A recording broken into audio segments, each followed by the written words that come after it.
Telangana assembly ఎన్నికల సమయంలో ప్రధాని మోదీ ఎస్సీ వర్గీకరణపై కమిటీ ఏర్పాటు చేస్తామని ఇచ్చిన హామీని నిలబెట్టుకున్నారు. అన్న మాట ప్రకారం కమిటీని ఏర్పాటు చేశారు. కేబినెట్ కార్యదర్శి రాజీవ్ గౌబా నేతృత్వంలో 5 సభ్యులతో కమిటీని ఏర్పాటు చేశారు.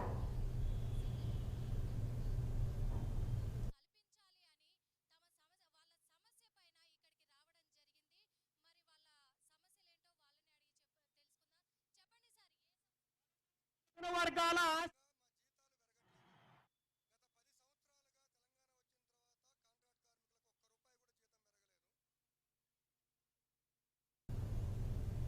తెలంగాణ అసెంబ్లీ ఎన్నికల సమయంలో ప్రధాని మోదీ ఎస్సీ వర్గీకరణపై కమిటీ ఏర్పాటు చేస్తామని ఇచ్చిన హామీని నిలబెట్టుకున్నారు.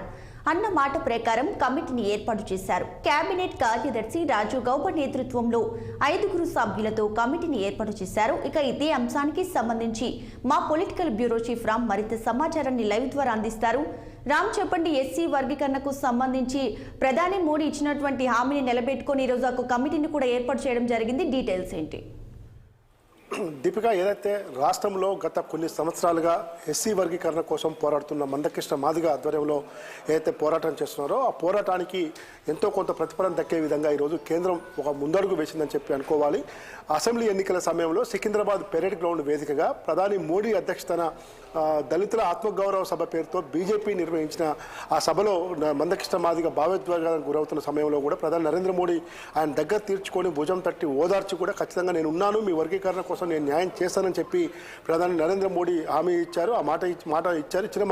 ఇచ్చిన మాట ప్రకారమే ఈరోజు ఎస్సీ వర్గీకరణపై ఒక అడుగు కేంద్రం ముందుకేసిందని చెప్పి అనుకోవాలి. ఆ సమయంలో రాష్ట్రం నుంచి కేంద్ర మంత్రిగా ఉన్న బీజేపీ రాష్ట్ర అధ్యక్షుడు కిషన్ రెడ్డితో పాటు పలువురు ముఖ్య నేతలు కూడా వేదికపైన ఉన్నారు.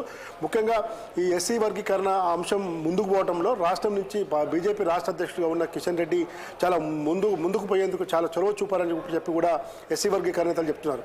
అయితే ఏబిసిడి వర్గీకరణ అంశంపై గత కొన్ని సంవత్సరాలుగా అనేక విరోచిత పోరాటాలు చేసిన ఎంఆర్పీఎస్ వ్యవస్థాపక అధ్యక్షుడు మందకృష్ణ మాదిగ ఈ పోరాటంపై పట్టువిడవని విక్రమార్కుల్లా ఈరోజు పోరాడుతూ ఉన్నాడు.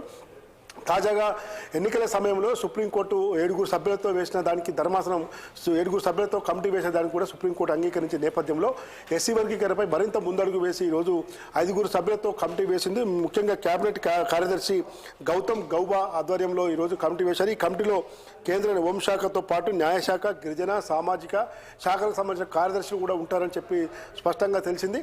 అయితే ఎస్సీ వర్గీకరణ విషయంలో మాత్రం గతంలో ఎన్నో సంవత్సరాల నుంచి పోరాడుతున్నప్పటికీ కూడా కేవలం చంద్రబాబు నాయుడు అప్పుడు సమైక్య రాష్ట్రంలో చంద్రబాబు నాయుడు అధికారం ఉన్న 4 సంవత్సరాలు మాత్రమే ఎస్సీ వర్గీకరణ ప్రతిఫలాలు ఎస్సీ వర్గీకరణ చెందాయి. ఎందుకంటే మాదిగల మధ్య పోరాటం పచ్చగడ్డి వేస్తే బగ్గుమన్నట్టుగా పోరాటం ఈరోజు పెద్ద ఎత్తున సాగేది.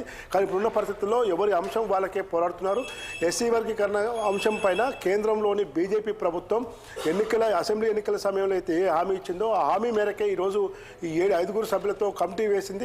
కేబినెట్ కార్యదర్శి గౌతమ్ గౌబా ఆధ్వర్యంలో ఏదైతే కమిటీ వేశారో ఆ గౌబా ఆధ్వర్యంలో వేసిన కమిటీ ఈ నెల 22వ తేదీన కూడా తొలి కమిటీ సమావేశం అవుతుంది. ఈ తొలి కమిటీ సమావేశానికి కేవలం సంబంధించిన అధికారులే కూర్చుంటారా, లేదా ఎస్సీ వర్గీకరణ కోసం తెలంగాణలో ఉండి పెద్ద ఎత్తున పోరాడుతున్న మందకృష్ణ మాదిగకు సంబంధించిన బృందాన్ని కూడా పిలుస్తారా అనేది మాత్రం చూడాలి. ఈ కమిటీ తెలంగాణలో కూడా పర్యటించే అవకాశాలు కూడా ఉన్నాయి.